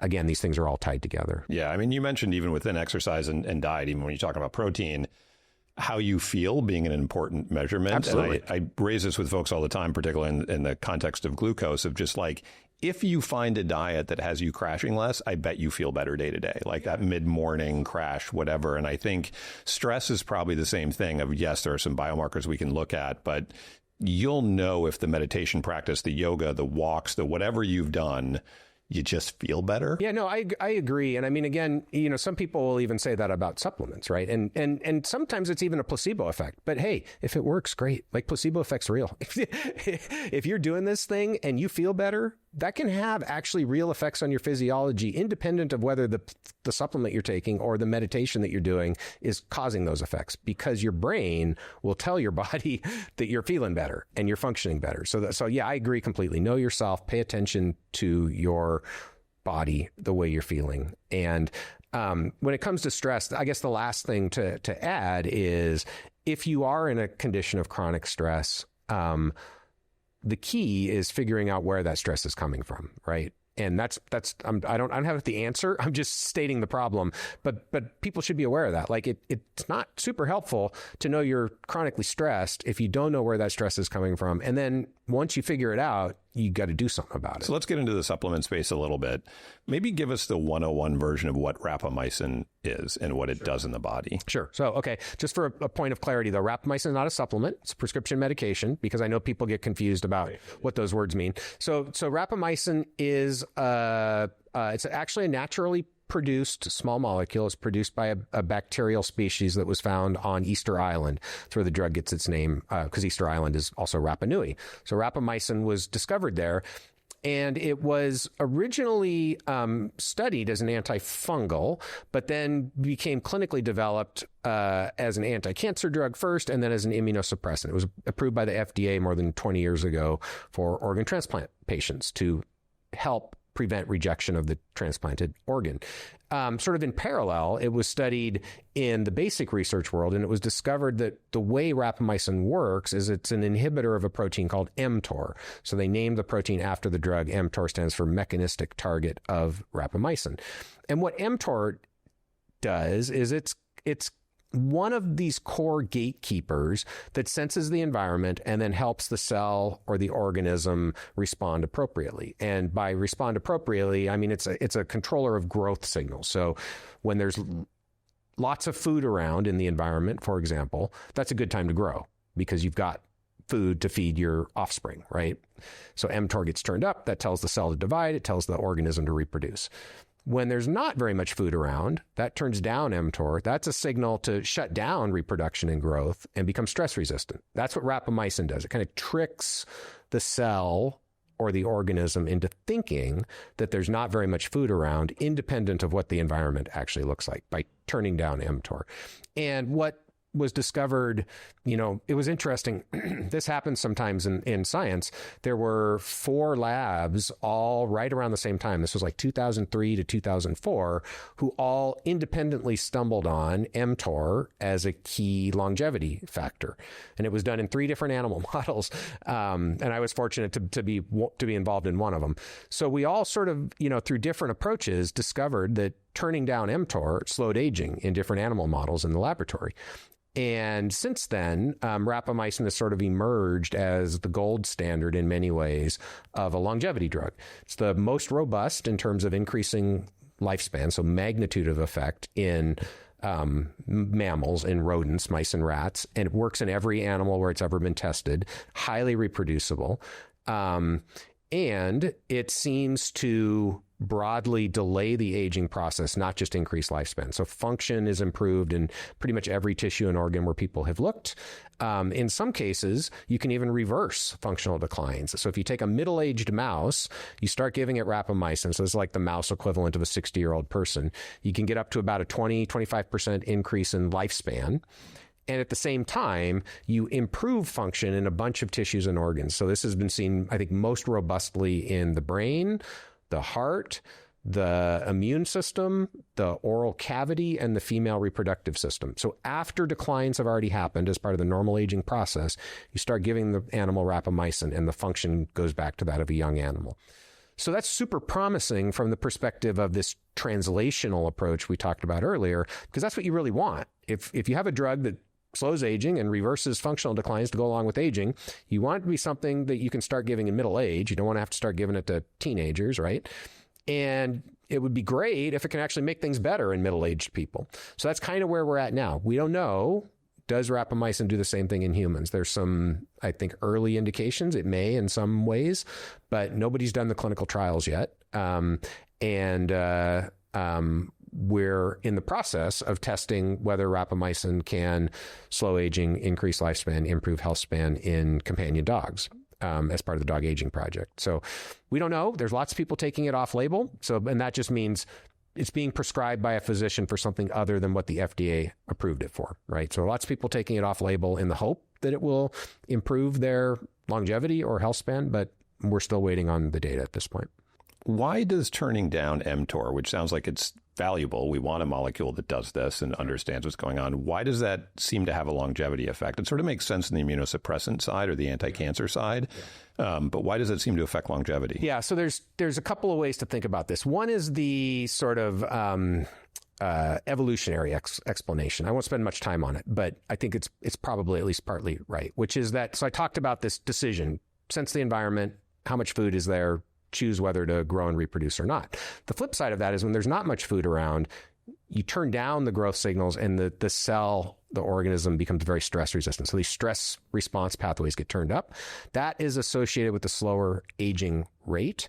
And the evolutionary explanation, one evolutionary explanation is that's an adaptive response to allow the organism to survive the period where the environment is suboptimal, so that when there's a lot of nutrients around at some point in the future, the organism is still functional enough to be able to reproduce and pass its genes on to the next generation. So that's that conceptual side. And then there's the mechanistic side. Like, what is mTOR actually doing from a mechanistic perspective to slow aging?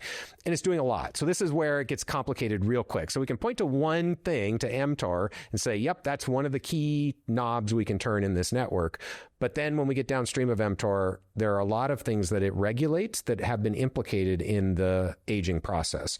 And it includes some things that people have probably heard about before, like autophagy. So autophagy is this cellular recycling process where damage is degraded and then built back up into new molecules.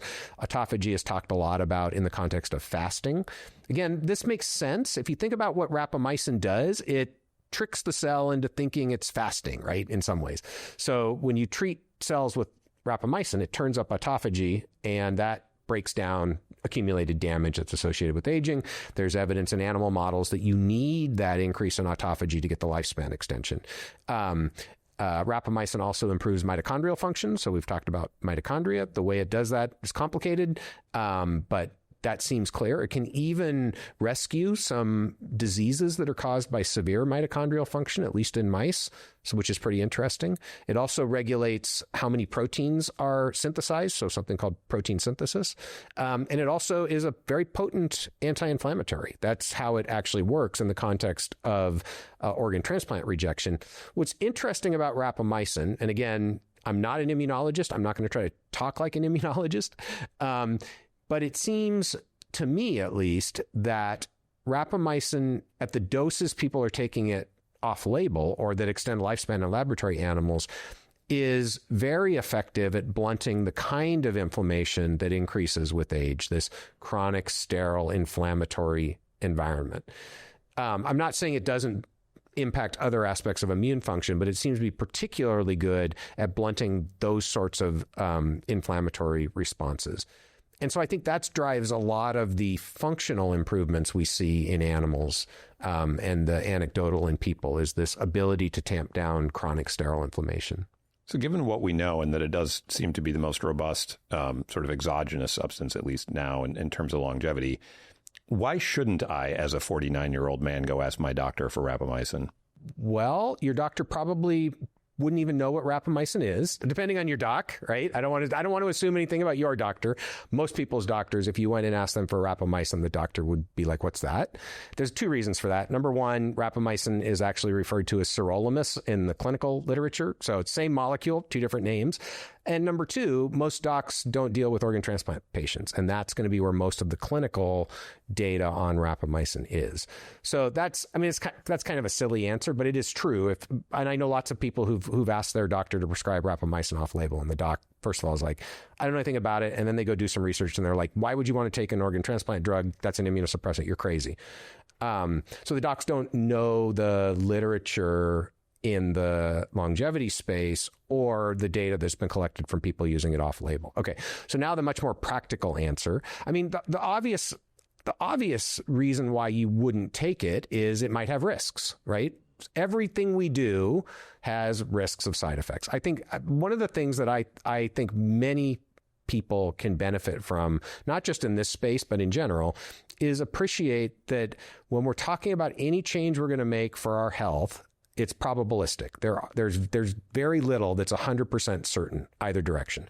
So when you talk about something like rapamycin, you have to ask, what do the risks look like? And then you have to weigh it against the potential reward. So with rapamycin, the potential reward, if we make an assumption, which is probably not the case, but if we make the assumption that it translates linearly from mice, the reward is 25% increase in lifespan and maybe a 50% increase in health span. Pretty good. So it's probably not that high in people, but let's just assume. I mean, if it's even half that, that's a significant effect size. So my guess, it's a total guess. My guess is in mid to large size dogs, there's a pretty good chance it'll increase healthy lifespan by 2 to 3 years. So, 14 dog that's going to live to be 12, 14 years old gets, 15, 20% increase. So that's the upside. So then what do the risks look like? And this is where, people are, again, docs and the average person are culturally, psychologically trained to be scared of pharmaceuticals. And there's good reason in some cases. I'm not saying that there aren't dangerous pharmaceuticals out there. There are lots of bad stories about dangerous drugs that were prescribed to people massively and had all sorts of bad problems. But people start from a position of fear instead of a position of evaluating the data. And this is true of most docs as well. The reality is we don't know exactly what the side effect profile looks like for rapamycin in people using it off label. There really haven't been very many people using rapamycin off label for more than 4 or 5 years. So we don't have decades of use. What we do know is in the people using it off label, the side effects seem very minimal. So the one thing that I can point to that I'm confident is real is about 15% of people taking rapamycin off label will develop canker sores. In organ transplant patients, these are really pretty severe mouth ulcers. Most people using it off label, it's a typical canker sore. And in some people, it goes away. So that's for sure. Other than that, there's nothing that rises yet to the level of statistical significance.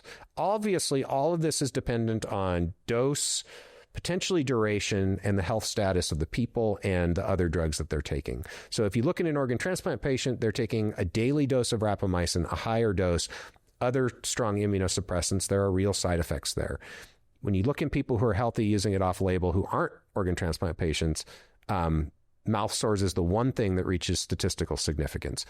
It's possible, it wouldn't surprise me if there's a very small increased risk of bacterial infection, especially if you're taking a dose that is suboptimally high for you. It's a very individual pharmacokinetics. When you look at the drug levels in people's blood, there's a lot of individual variation. So I think there might be a slight increased risk of bacterial infections. Having said that, I also think the data is growing compelling that rapamycin can knock down many different chronic inflammatory conditions in people, probably a corresponding boost in resistance to viral infections. So one of the things we found, we did a comparative study of about 333 people who were using rapamycin off label and compared them to 150 or so who'd never used rapamycin. And in the people who used rapamycin off label, through a COVID-19 infection. So this study was done in 2023, but a lot of the people were taking the drug during the pandemic. Those people had a lower risk of severe or moderate outcomes and a lower risk of persistent symptoms, which, might be long COVID. And there's other cell biological data that rapamycin can boost antiviral gene expression. So I don't think it affects your risk of getting infected, but I think it potentially reduces the risk of a severe outcome if you do get infected. So I would say the data is mixed, but it seems pretty safe. And I know a lot of people who have anecdotal stories where, they have some sort of chronic inflammatory condition that it clears up. And I can just say I've taken rapamycin. I tend to cycle rapamycin. So I do like a 12-week cycle and then I take 3 months or 6 months off. And the first time I took it, I was pretty skeptical. I was pretty skeptical whether people should be taking rapamycin off label. This was back in 2020. I'd been diagnosed with a condition called adhesive capsulitis, which is also called frozen shoulder. It's inflammation of the shoulder capsule. Super painful. I finally went in and got it diagnosed when I couldn't go across the street and throw a ball with my son. I couldn't make that motion. I wasn't sleeping. And when the specialist diagnosed it, he was like, I can give you a shot into the joint, but I don't really like to do that. So I want you to go back to physical therapy and it might go away in a year. I was like, I won't swear, but that's what I thought. I was like, F you, man. I can't do this for a year. And then I started thinking to myself, okay, I've been studying this drug for 10 years. It's pretty effective at knocking down inflammation. I'm just going to give it a try. And, it worked. Again, I can't prove it wasn't placebo effect, but within a couple weeks, I had probably 50% range of motion back. And I went in planning to do a 10-week course or 12-week course. And by the end of that course, it's 95% back and it hasn't come back. So I know lots of stories like that. So I think for certain people, it can actually be a pretty potent quality of life improver. I don't know if it's going to increase lifespan in humans. We'll have to wait and see. So it sounds like, it doesn't sound like there's a real compelling reason to avoid it on the risk reward side, but it's going to come down to what is your comfort level with something that is still experimental where we don't know?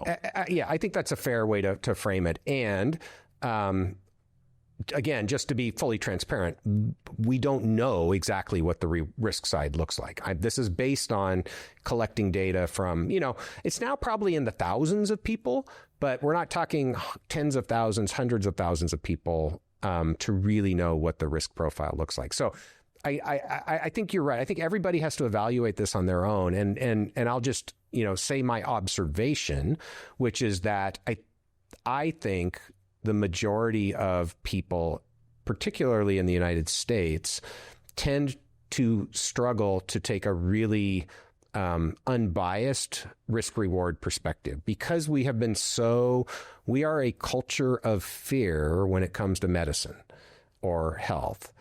We are so fearful, particularly prescription medications, of side effects. And what to me is interesting is that fear is not present when it comes to supplements. These are all bioactive molecules, right?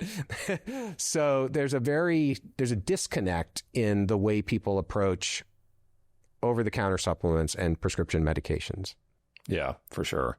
Well, that's a good transition into supplements. And, we could do another couple of hours just walking through all the various, substances people can take. But maybe just give me a comment on longevity supplements that are claiming to do something to slow biological aging. Anything out there you see that is legit that you would recommend that you take, or how should we think about things that are marketed that way? Yeah. So, this is a super interesting and complicated topic. So a few big picture things I think I would start with.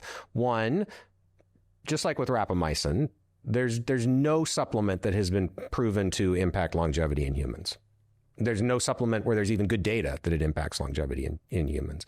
Doesn't mean it can't have health benefits, but anybody who claims their supplement is a longevity supplement that's clinically been shown to slow aging is full of shit. So there is nothing that's been demonstrated or clinically proven. There are a few supplements that have been reported to increase lifespan in laboratory animals. The majority of those have not been reproducible. So that would include things like NAD boosters, nicotinamide riboside, where it was originally reported to increase lifespan and then wasn't subsequently able to be reproduced. Doesn't mean it doesn't affect aging, doesn't mean it can't increase lifespan in mice, but it's nowhere near the level of robustness of something like rapamycin. So maybe that's the way I would start is there's no supplement that moves the needle in a big way for longevity that I'm confident about. The other thing I think that's useful to appreciate is, most of these supplements are able to be sold on the open market, meaning you can go to Amazon or GNC or wherever you get your supplements from, is because they have been classified as GRAS or generally recognized as safe by the FDA. That's a bureaucratic designation largely. And it doesn't mean it's safe. There are plenty of GRAS molecules that aren't GRAS anymore because they were found to be dangerous. So people should not assume that anything you can buy on Amazon, first of all, if it's even what's in there, is going to necessarily be safe for you. So again, thinking about the risk reward, trying to say, well, what's the likelihood of reward and what's the likelihood of risk? I think the risk is low in most cases for supplements, but non-zero. And as people are learning, there are impurities that get in there and all of that. So these are all things that you should take into account. And this leads me to my sort of framework, which is that I tend not to add supplements that I take unless I'm really confident that it's likely to have value or it's something that I can measure on a blood test and I have some idea of what the optimal or reference range is. So that would be things like vitamin D or omega-3s, right? Outside of that, I don't add a lot of supplements. And the last thing that informs that sort of perspective is if you think about the human body, our body is one of the most complicated biological machines that's out there, right? Now, if you think about any complicated piece of machinery that you can imagine, and you open it up and you start moving wires around randomly, what's the chance you're going to make that thing function better, right? It's really low. So, and that's kind of what people are doing with supplements. It's a little bit better than random, but it's not a lot better than random. And so my view is, unless you are pretty confident you're going to make it better, especially when you start getting interactions, the likelihood, if it does anything, is that it's going to make it function less optimally. So all of that is why I don't really take much in the way of supplements. So creatine, I think, is pretty solid. I'm not one of these people who's going to say, creatine is, going to make your life completely better, right? I put that in the kind of next bucket down. So we got lifestyle.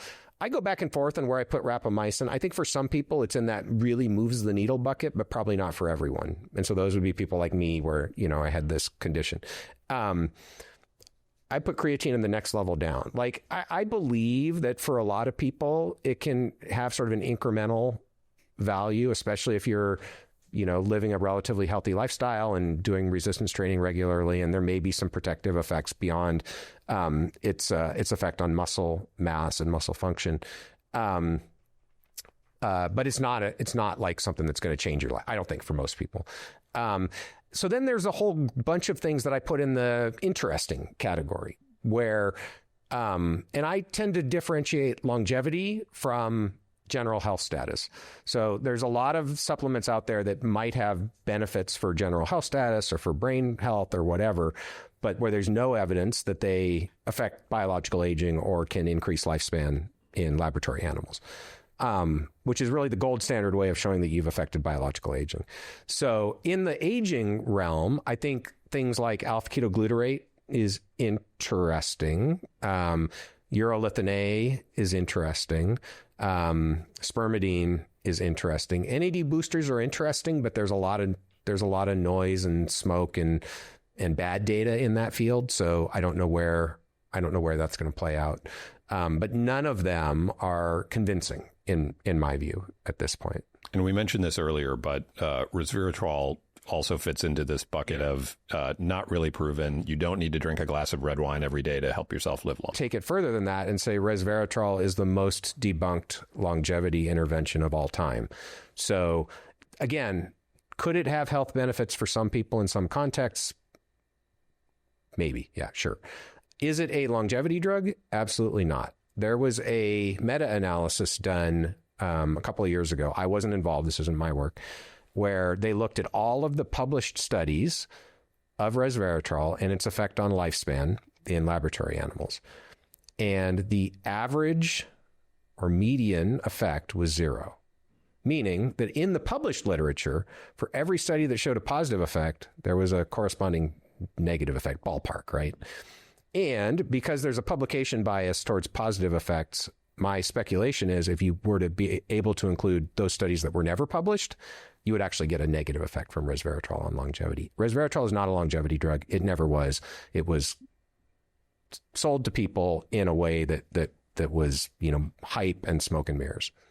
All right. Well, I think that's useful to have out there because I think it is something that people still hear about. Still, yes. It's sad. So I think we'll wrap up with a couple of sort of broad questions about the space.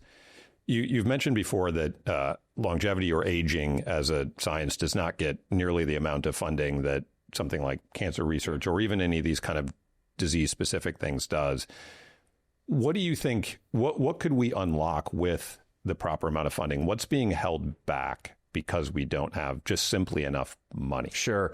Yeah. So before I answer that, let me give a brief framework for why I say it's underfunded, right? If you look at, I mentioned this earlier, 9 of the leading causes of death in the United States have biological age as their greatest risk factor.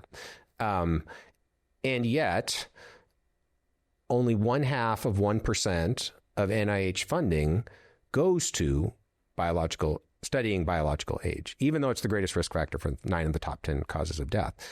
Other way to think about it is we've had a war on cancer for 50 plus years, right? Hundreds of billions of dollars.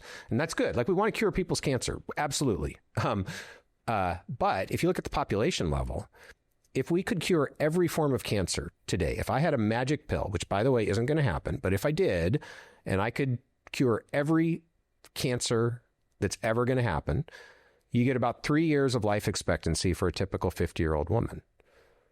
Why is that? Because you haven't done anything about dementia or heart disease or kidney disease or risk of infectious disease. Those still continue to go up exponentially. So targeting biological aging is a much, much, much more effective way to increase health span and probably lifespan than waiting until people are sick and trying to cure their disease. And in many ways, I think it's an easier biological problem because once the pathology of the disease has overtaken the normal physiological function, it's very hard to fix, especially at the population level. Again, in some people, we've learned how to cure cancer, and that's been hugely impactful. Like my mom had colon cancer. Again, I'm not against cancer research.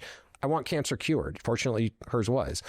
But if we think about it from like resource allocation perspective, we should be allocating resources where we're going to have the biggest impact on health for the most people, keep people healthier longer. That hasn't been happening.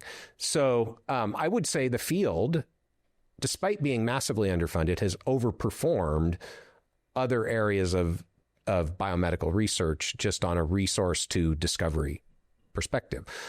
If appropriate resources were allocated to understanding biological aging and moving that into the clinical realm, I think there are a few places where big outcomes need to happen or roadblocks right now. One we already touched on, which is, how do we move these things into clinical trials? How do we get the FDA or other regulatory bodies to appropriately evaluate drugs that target biological aging? What are the right endpoints? Test them, right? I, along with Veronica Galvin, argued 15 years ago that there needed to be a clinical trial of rapamycin for Alzheimer's disease. There's just literally tons of data suggesting that rapamycin could be very potent at preventing, maybe even partially reversing aspects of Alzheimer's disease. That was true 15 years ago. That clinical trial still hasn't happened because the resources aren't there. So that's a place where I think big impacts in short term can happen very quickly. And then, of course, the drug development pipeline would follow on behind that. And then the other area is in understanding the mechanisms of aging that we don't really understand at this point. So we touched on the hallmarks of aging. I think if you ask different people in the field, Some people would say that's 80%. We understand aging biology, 80%. Some people, and I tend to be towards the lower end, would say it's about 5%, right? There's a lot that we don't understand fundamentally about the biology of aging. And when you're in a resource-constrained situation, particularly in academia and NIH, the limited resources tend to go towards incremental studies, right? Because people want it to work. They don't want to feel like they wasted the money on something that didn't work. The problem is what you don't do is what I call discovery science or innovative science or high risk, high reward science. I think there's a lot of fundamental discovery science that still needs to happen in the aging field. And I think, again, if there was appropriate resource allocation, that would be more likely to happen. And why is that important? Well, again, this is speculation, but I think one of the things that we are starting to maybe learn is a little bit too strong, that's starting to emerge is the possibility that the things that we've understood about biological aging up till now from studies in laboratory animals that we've talked about are really going to, in humans, have an outsized impact on health span, but probably not species lifespan. What I mean by that is there's an idea that there's a maximum lifespan in humans of about 120 to 130 years. mTOR, AMP kinase, the network, IGF-1, that affects aging in laboratory animals and in people and in dogs, seems to hit up against that species maximum lifespan in humans, but may not be able to get us past that. There are animals that can age way more slowly than humans and can live much longer than that species maximum lifespan. I think that's in that undiscovered country that we don't really know much about yet. So if we want to get past that species maximum lifespan, and we could have a debate about whether as a species we want to do that, but if we want to get past that, I think we're going to need to put some resources into figuring out that dark matter of aging, so to speak.